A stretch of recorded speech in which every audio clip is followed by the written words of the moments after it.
The film opens in a suburban neighborhood where Max Goof is skating with his friends PJ and Bobby. Elsewhere in the backyard, Max's dad Goofy is hanging up a banner wishing the three boys good luck at college. Goofy has trouble figuring out how to tape it up, and in his confusion throws off the balance of PJ's dad Pete. Max tells his friends how psyched he is to pursue a higher education, solely to compete in the College X Games, a division of the league reserved for those who go pro 8 years after everyone else. Bobby remarks that the reigning champions, the Gammas, have won the competition at their 4-year university 5 years in a row. Max swears that's all about to end, and the gang pledges to win the competition. Meanwhile, Goofy watches somberly from afar with a bowl of potato salad. He comments to Pete at how fast their kids have grown up, trying to normalize emotions for men like a true trailblazer of gender equality. Pete responds to this with grace and courtesy by laughing at Goofy for loving his son, something he is incapable of relating to.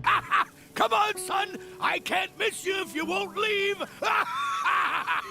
Feeling entirely useless and outpaced by the world around him, Goofy decides to lecture the boys with an ambiguous metaphor on how life is like throwing horseshoes. Goofy chops the initial toss out of the yard, but still remarkably lands it after an ungodly twist of fate. Unfortunately, Goofy was the sole witness of this unbelievable toss because the three boys callously ignored his life lesson and walked away while his back was turned. As Max packs for college later that night, Goofy tries to leave his son with one final fond memory of his love. Max puts his father at ease by saying he doesn't need his help and all the memoirs of his youth are irrelevant. Goofy responds to his son's indifference by gifting him an archaic budget calculator. Goofy tells Max it was given to him by his father, and now he wants him to have it. Max gives Goofy a half-hearted thanks before falling asleep. The next morning, Goofy makes Max a huge breakfast, which Max doesn't touch because he's too busy scuffing the kitchen tile on his cruiser. Max gives his father a hasty goodbye before driving off in a VW bus he and his friends can potentially convert into a food truck in case college doesn't work out. Back inside the house, Goofy laments his solitude and peruses Max's old room and photos. Meanwhile, Max, Bobby, and PJ display their preparation for their newfound adult independence by struggling with a map and nearly hitting an oncoming semi-truck while leaving the wheel unattended. The three maneuver off-road through a cornfield, miraculously coming out at the entrance of the school.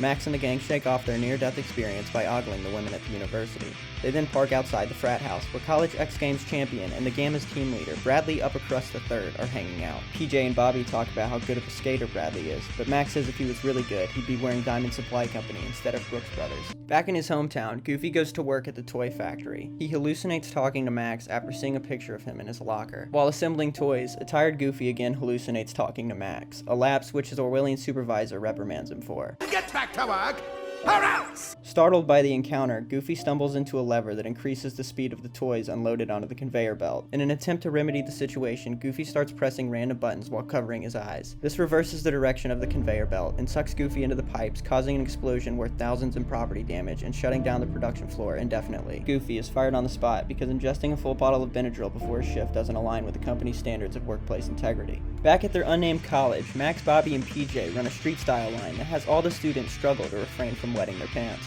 Max pulls a 360 pop shove it to fakie in front of the Gamma house, turning the heads of all those present. Bradley, who is in rare form after shedding his cardigan for the darty, remarks that Max is a prime candidate for their skate clique. Later that night, Max and the crew go to an underground coffee roastery that is open after 5. There, an unnamed character credited as Beret Girl goes through a slam poetry routine that oppresses all in attendance. Meanwhile, the Gammas scope out Max at the counter. Bradley initiates a conversation, but Max spills coffee on the one cardigan he owns. Max apologizes profusely, but Bradley shakes off this embarrassing interaction and offers Max a position on the Gamma's team. Max rejects their proposition after learning it doesn't extend to his friends. Bradley tells Max to reconsider, as he doesn't want to be weighed down by PJ and Bobby. Max tells Bradley that PJ and Bobby are actually really good, a remark that leads Tank, the tallest of the Gammas, to deliver the zinger. The only thing you three could win is a loser contest. Bobby fires away a comeback about how obedient the Gammas are to Bradley, which Bradley responds to by commanding the team to bum rush and assault the three in a place of business. The newcomers are then saved by Beret Girl, who disarms the violent frat boys with some sultry quips about toxic masculinity. Bradley displays his poise and maturity by distorting Beret Girl's words into a sexually charged invitation and assigning her a racist nickname. I like your style, little Miss Mochaccino. But this is Beret Girl's third semester, and she isn't having any of it. With a few rhythmic snaps, she summons the entire restaurant to come to their aid. The Gammas realize they can't take on a basement full of hipsters after skipping leg day, and bail after making a bet with Max that the loser of the competition has to join the other's team as a towel boy. Back at home, Goofy files for unemployment, but is told that they can only give jobs to people with college degrees. Goofy then vows to get his diploma so he can be properly jobless. Back at school, Max tries to focus in class while Tank teases him with spitballs. As the aging professor finally settles into his lecture, Goofy shows up dressed like a 70s coke dealer. Max is embarrassed by his dad's ability to instantly make friends, and the class descends into a sequence from a Stanley Kubrick movie as the tenured professor professor does absolutely nothing to regain control of his students. Back at their dorm, Max's friends lament Goofy's presence and ask if he's going to hang around, can he at least hook them up. Max says not to worry, his dad won't be interfering with their lives at all. Despite this, Goofy helicopters around Max at the dining hall, unplugs his TV until he does laundry, and takes the seat Max was saving for an unnamed female character with no lines, allowing Bradley to swoop in completely unopposed. While studying in the library, Goofy tells Max how confident he is for trigonometry, a course he is unable to pronounce. In an effort to sneak away and join his friends, Max distracts his father by introducing him to the librarian, Sylvia Marpole, who is so down with Goofy that she asks him out first. Goofy is so stoked at the pipe he's about to lay that he runs across campus to the skate park, where Max is rolling vert with pads and a helmet like a poser. In the chaos, Goofy and Max switch places, and Max tumbles to the ground. Despite never skating before, Goofy nails the first recorded future spin off the half pipe, and then parachutes down and his BGs fitted. Goofy asks Max if he can skate with him again, since it was so much fun, but Max rejects his dad for having just bogarted all the steez. Bradley steps in and lauds Goofy's performance, offering him a place on the Gammas. Goofy turns down Bradley at first, but Max convinces him to join, thinking his father's total lack of experience will improve his own team's odds in the competition. With his son's encouragement, Goofy accepts Bradley's offer, and the Gammas pledge this middle-aged father into their college skate team. Later that night, Max, Bobby, and PJ scarf down an entire plate of nachos. Afterwards, an unnamed female character with lines asks Max to dance. Bobby tries to break the ice with Beret Girl, but she promptly curves him because he's a water sign and sets it off with PJ instead, who is voiced by the same character actor as Carl Weezer. It is endemic of the current culture. Meanwhile, Goofy bribes the DJ to play Peaches and Herb's Shake Your Groove thing so he and Sylvia can obliterate the dance floor in front of all the bros who have only listened to techno up until this point in their lives. Later that night, Goofy and Sylvia share a romantic walk through campus. Goofy offers Sylvia his jacket like a true G.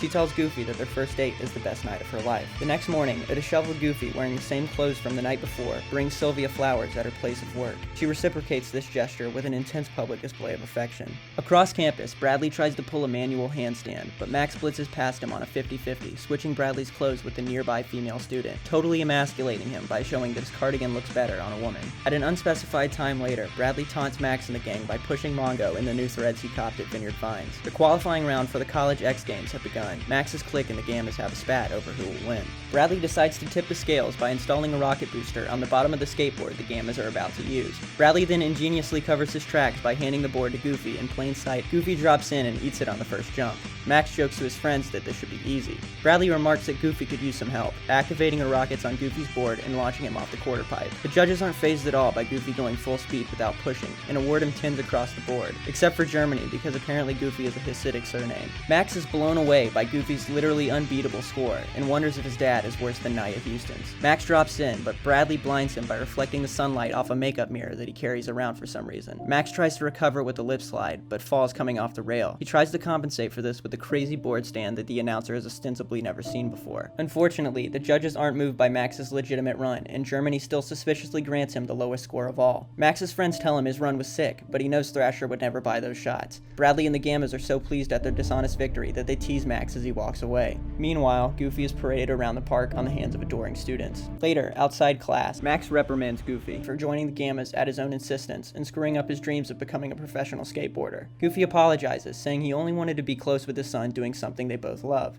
To which Max responds, Get your own life! Goofy shows up to take his trigonometry midterm late and visibly dejected. The professor refers to him as Mr. Goof, revealing his full name is Goofy Goof. Goofy is so starved for affection and sleep during the exam that he once more begins to hallucinate a world where his son is nice to him. But it turns out Goofy took too many MAOIs before the test because it goes south real quick.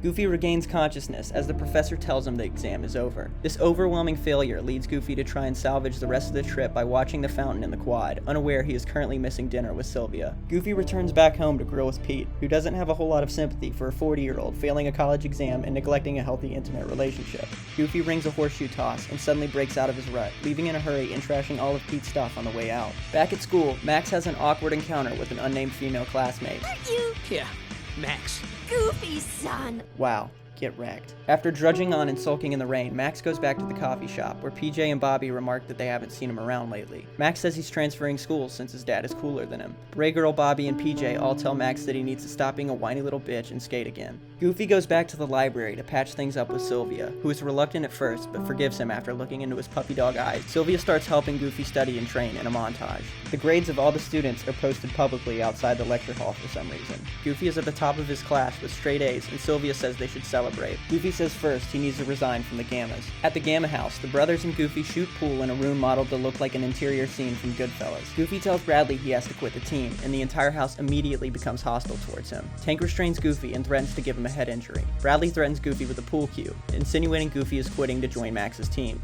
Goofy takes the cue effortlessly and uses it to free himself from Tank's grasp. Goofy explains to Bradley he's not going to compete at all, and the team will be fine without him. Bradley is so enraged that he can no longer manipulate Goofy to assist in his fraudulent rise to victory that he kicks him out. Goofy realizes he didn't return his pledge pin, and goes back into the house he was just kicked out of seconds earlier without any issue. While inside, Goofy overhears the Gammas brag about always cheating, which he was somehow unaware of up until this point. Goofy then goes to Max and the gang with this information. Max thinks his dad is lying under the direction of Bradley. Despite his father's pleas to listen to him, Max gives him the cold shoulder before leaving the locker room for the competition. Outside, the crowd completely loses it in response to Goofy's absence from the Gammas team roster. What happened to Goof, man? Max questions Bradley about his dad's whereabouts, and Bradley scoffs, saying Goofy was never good enough for their team, despite being 100% responsible for their previous victory. The first event is rock climbing. The Gammas try to sabotage Bobby by retracting the studs from the wall during his ascent, but Bobby still completes the course. This humiliating loss makes Bradley so tense he almost creases his khakis. The second event is Street Luge, which the Gammas again sabotage by rolling hundreds of marbles onto the track. This plan works against the Gammas, causing their own rider to spin out as Max crosses the finish line. The third event is mountain biking. The Gammas again cheat in broad daylight by shooting a firework onto the back of their team member's bike, blasting him into the finish line banner and bouncing him into the flagpole. PJ clinches the dub, uncontested. Despite Max's team winning every event, the score is tied going into the final, the triathlon. Bradley once again shits all over the integrity of the sport by activating a pair of rocket boosters on PJ's skates, sending him flying into the air in plain sight of the referee. Max points out to the official present that Bradley is obviously cheating. Bradley responds by gaslighting everyone in attendance, saying he would never cheat. He then teases Max that his team will have to forfeit unless they find a replacement for PJ or he returns from orbit. The unbelievably inept referee sides with Bradley. Rules, sir, rules. Max then uses Disney subsidiary ESPN's video system to broadcast a message to Goofy, apologizing and asking him to join the team. Bradley cites the time limit for forfeiture and says Goofy won't make it to the top of the ramp in time. The official again finds nothing suspicious about Bradley's behavior and reinforces his statement. Goofy falls down the stairs, soaring over the banister into a medical tent, which trampolines him into the air and onto the top of the ramp, making it just in time to compete. During the first part of the triathlon, Bradley arranges for other members of the Gammas to dress up like senior citizens and stand on the track. Max and Bobby dodge them, but Goofy runs straight into the one dressed as a woman, who hits Goofy over the head as punishment for doing nothing wrong. The Gammas again cheat by manipulating the course boundaries, which is ignored by all the officials overseeing the event. The plan actually works to Max, Goofy, and Bobby's benefit. They come out ahead of the Gammas, and Goofy accidentally hog-ties one of them in a collision. Bradley and Tank then use illegal contact to secure the lead. The teams transition to cycling, which seems to be the one event the Gammas can compete in without cheating, until the bolt holding Bobby's front wheel comes loose, sending him over the edge of a cliff and leaving Goofy and Max as the only surviving members of their team. The teams then move on to skating, with the Gammas maintaining a narrow lead. Goofy full sends off the drop-in, slamming right into Bradley after landing. Bradley calls out to Tank, who doesn't respond because he probably can't hear him. This monster, consumed by greed and apathy, vows to take down his friend and teammate in one last desperate foil. Nobody finishes this race but me! Before Bradley can kill two people to win a skateboarding race, Goofy nails him in the jaw with a horseshoe, causing him to fall on a remote control that activates another rocket booster under Max's board. Max launches right into Tank, torpedoing both of them into the giant X Games structure at the finish line. Goofy sprints towards the wreckage to rescue his son, while Bradley cruises by the scene of his latest crime. Inside the structure, Tank is trapped under a smoldering beam. Max and Goofy use their combined strength to lift it and free Tank. They escape on a single skateboard just as the structure collapses. Bradley looks behind him as the victims of his attempted triple homicide catch up and clinch victory by a hair. Max gets a trophy and a kiss from an unnamed female character with no lines as a reward for surviving the competition. At the winner's stand, Bradley concedes defeat and tells Max he will honor the bet they made earlier. Max declines. A majorly peeved Tank confronts Bradley for trying to murder him and throws him into a blimp. An unspecified amount of time later, Goofy has graduated from college and PJ and Bobby have somehow lived through their injuries. PJ and Beret Girl are still together and she dresses him now, which isn't a bad thing. Max gives Goofy his X Games trophy as a gift. Goofy gets in a convertible with Sylvia and tells Max that he got a job at the university so they could always be close. Before stricken Max can respond, Goofy says he's kidding and drives off. On the road, Goofy and Sylvia bounce around plans for their vacation. She says she's down for whatever. The end.